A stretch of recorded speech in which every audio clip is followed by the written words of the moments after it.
Suatu malam, saat Kartiko sedang tertidur di rumah Pak Detomo, dia terbangun karena merasakan hawa dingin yang menusuk tulang. Dia membuka matanya perlahan dan melihat sosok Ratmi dan Sakti berdiri di samping tempat tidurnya. Wajah mereka masih sama, pucat pasi dan dingin. Namun kali ini ada air mata yang mengalir di pipi mereka. "Bapak," bisik Ratmi dengan suara lirih. "Kami tidak ingin menyakiti Bapak. Kami hanya ingin bersama Bapak lagi." Kartiko terpaku. Dia bingung dengan apa yang harus dia lakukan. Dia takut. Namun melihat kesedihan di wajah Ratmi dan Sakti, hatinya pun tersentuh. Dia rindu akan sosok istri dan anak yang dicintainya, meskipun mereka kini dalam wujud arwah.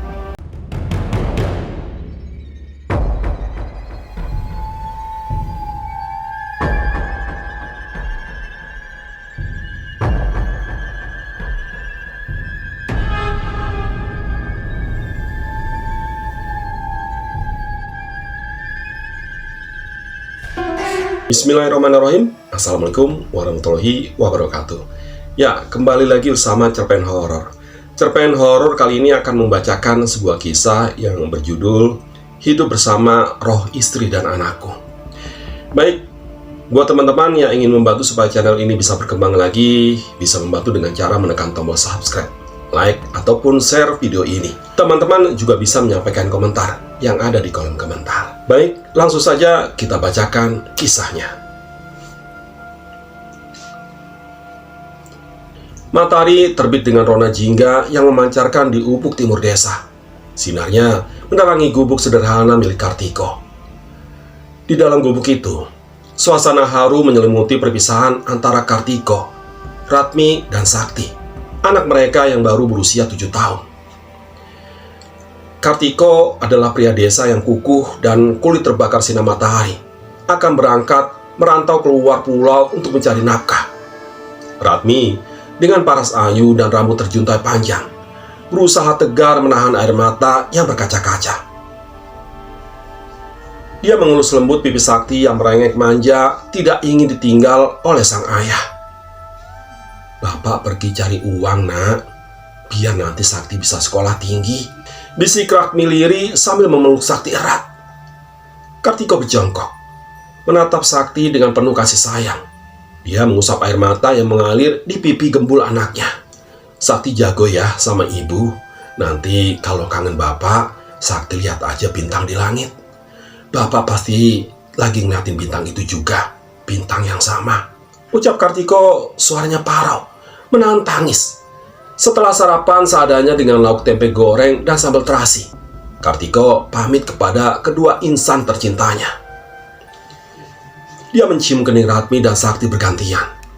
Hembusan napasnya terasa hangat di kulit mereka. Deru mesin truk yang akan membawa Kartiko ke pelabuhan seakan menyayat hati. Ratmi melambaikan tangannya dengan air mata yang akhirnya meleleh di pipi. Sementara Sakti hanya terdiam.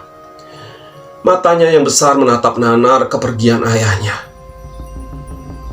Sepanjang perjalanan, bayang Ratmi dan Sakti terus menghantui pikiran Kartiko. Dia terbayang senyum Ratmi yang selalu memberinya semangat dan tawa Sakti yang selalu ceria. Sesekali dia mengeluarkan dompet lusuh dari saku celananya. Di dalamnya terdapat foto Ratmi dan Sakti yang ditempelkan dengan rapi.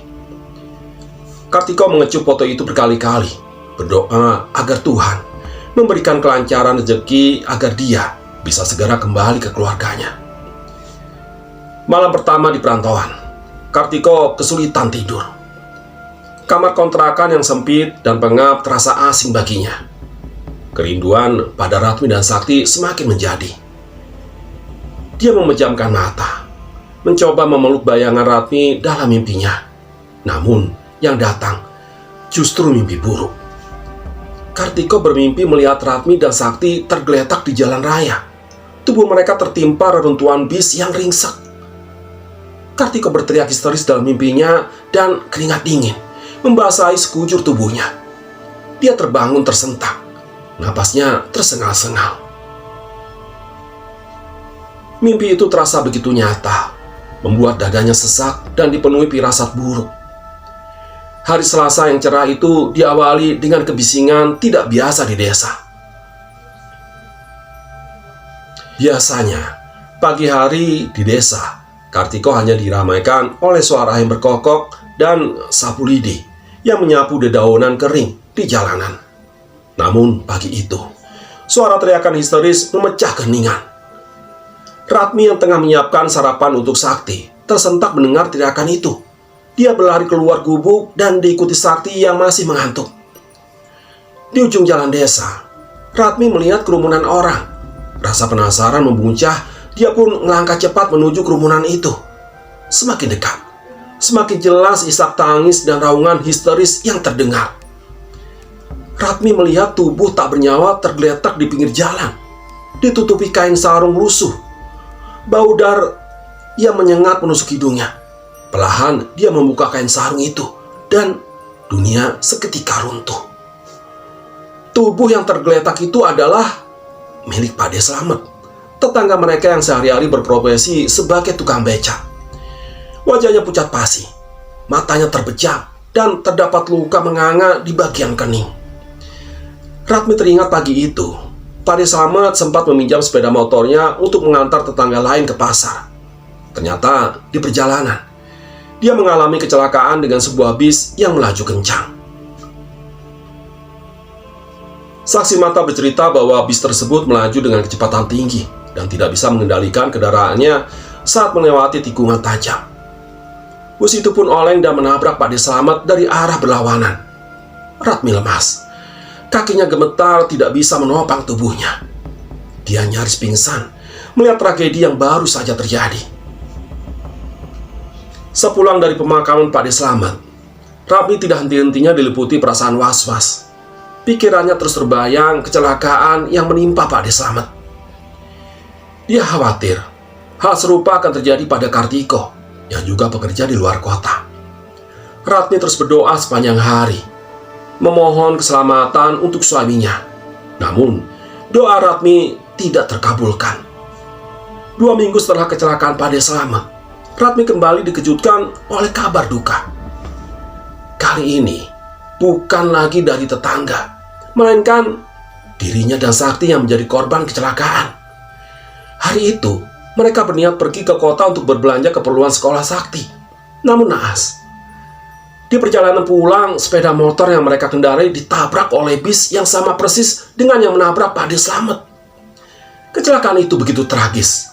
Tubuh Ratmi dan Sakti terpelanting beberapa meter dari sepeda motornya. Warga yang melintas langsung membawa mereka ke rumah sakit terdekat. Namun sayang, nyawa mereka berdua tidak tertolong. Kepergian Ratmi dan Sakti begitu mendadak dan menyisakan duka yang mendalam bagi para tetangga.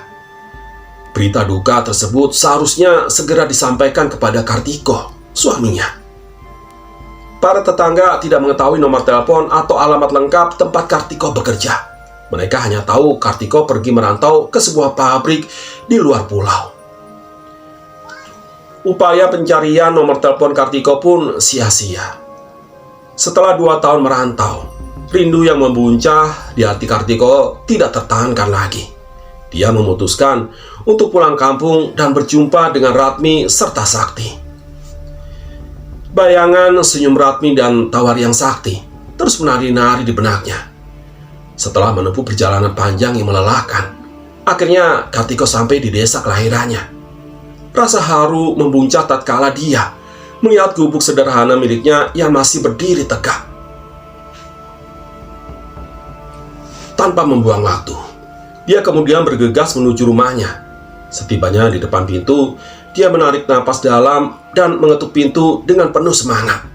Dan tidak lama kemudian, pintu terbuka.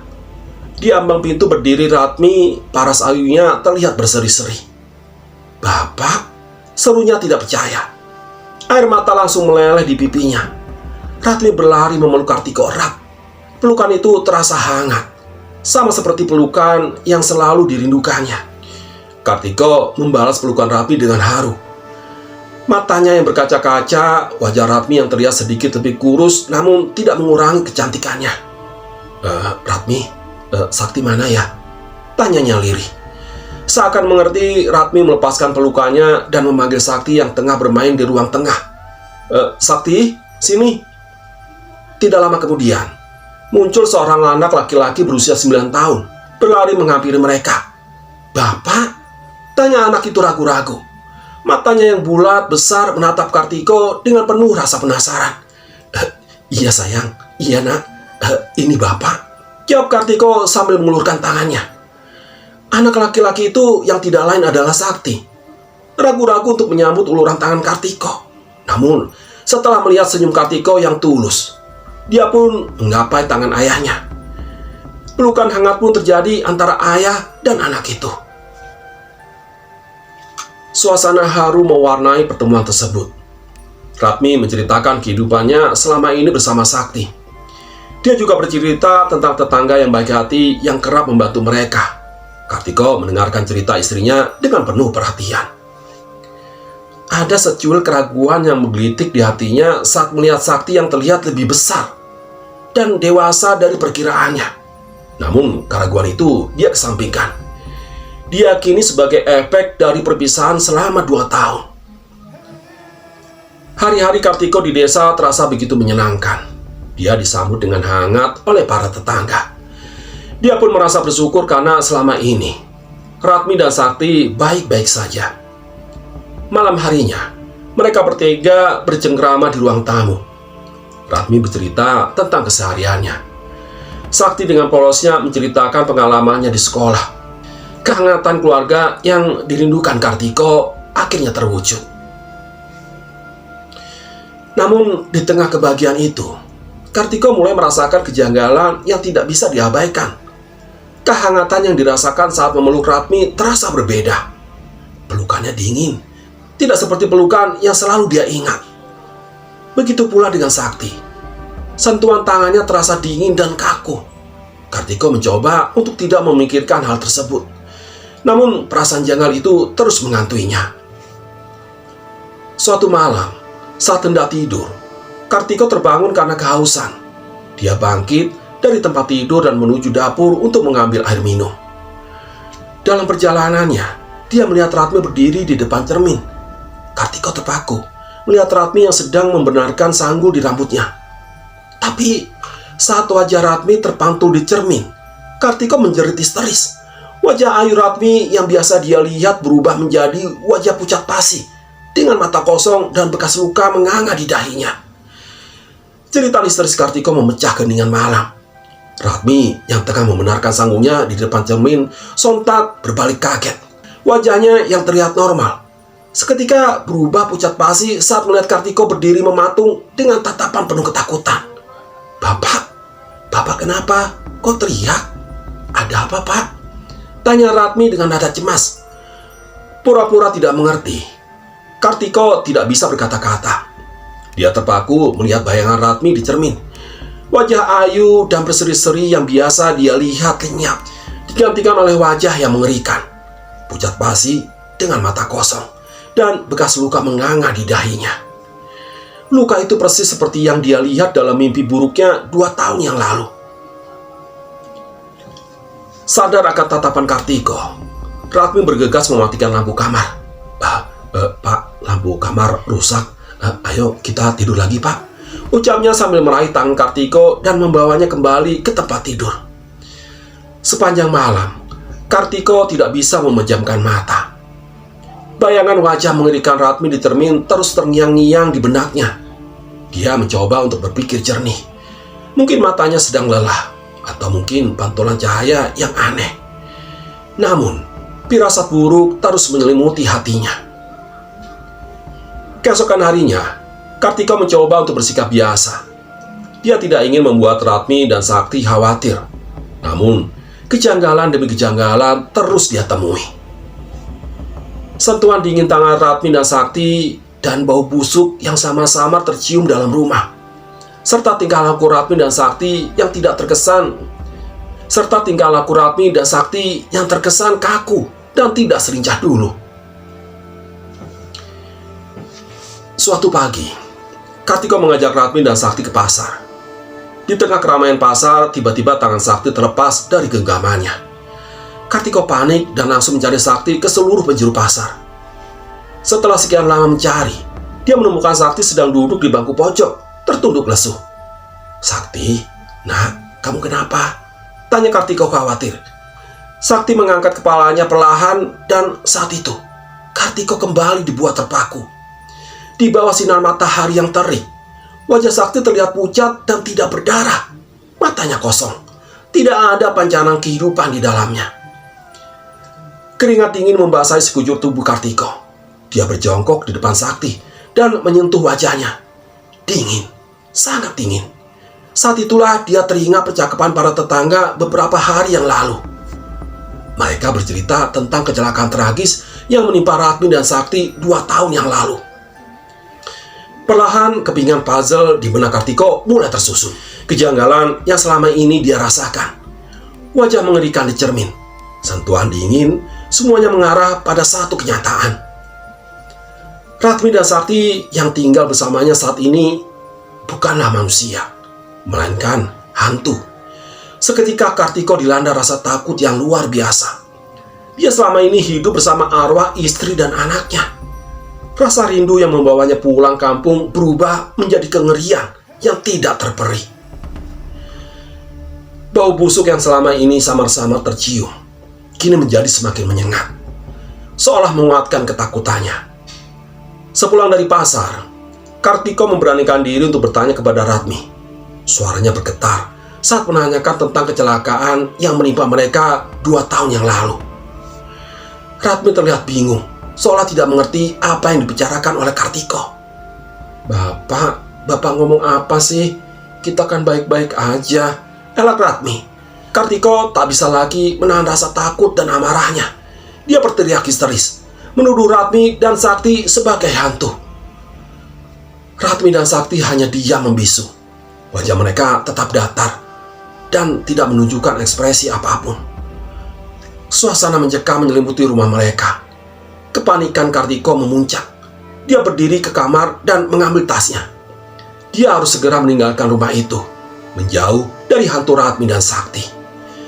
Dengan napas terengah-engah, Kartiko berlari keluar rumah.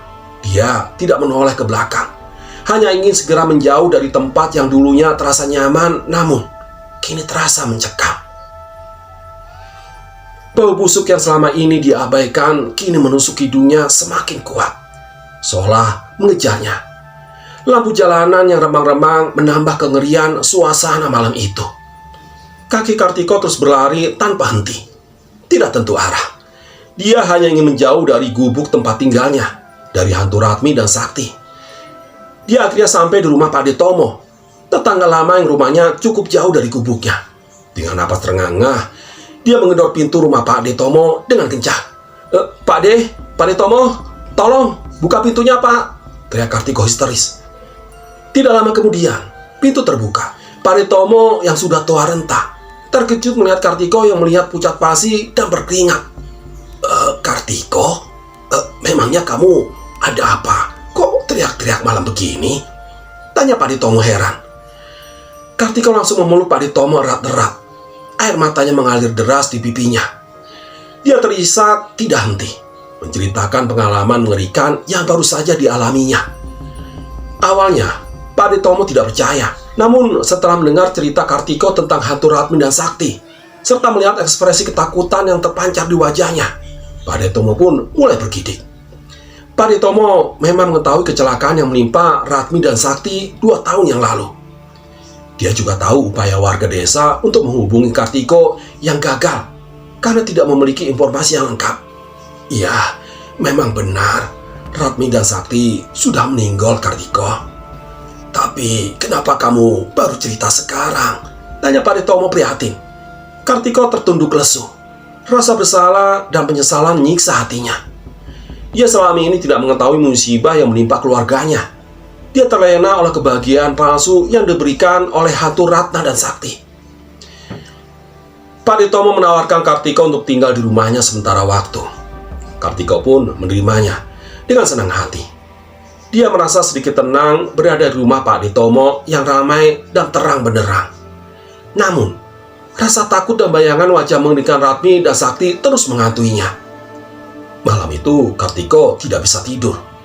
Setiap kali dia memejamkan mata, bayangan hantu Ratmi dan Sakti selalu muncul. Dia takut jika hantu mereka akan mengikuti dan menerornya di rumah Pak Detomo. Benar saja. Menjelang dini hari, Kartiko terbangun karena merasakan hawa dingin yang menusuk tulang. Dia melihat ke arah ruang tamu, dan di sana berdiri sosok Ratmi dan Sakti. Wajah mereka pucat pasi, mata kosong dan bau busuk tercium semakin menyengat. Tubuh mereka tampak transparan, namun tetap terlihat jelas. Bapak mau kemana? Tanya suara Ritmi lari, namun dingin dan tidak bernyawa. Kartiko menjerit histeris. Dia berlari ke kamar Pak Detomo dan membangunkannya. Dia menceritakan bahwa hantu Ratmi dan Sakti telah muncul di rumahnya Pak Detomo. Pak Detomo bergegas menuju ruang tamu, namun tidak melihat apapun. Kartiko, mana? Tidak ada apa-apa. Tidak ada siapa-siapa di sini, ujar Pak Detomo sambil menyalakan lampu ruang tamu. Kartiko terisak pelan. Dia bingung, apakah hantu Ratmi dan Sakti hanya ingin menemuinya atau berniat untuk mencelakainya.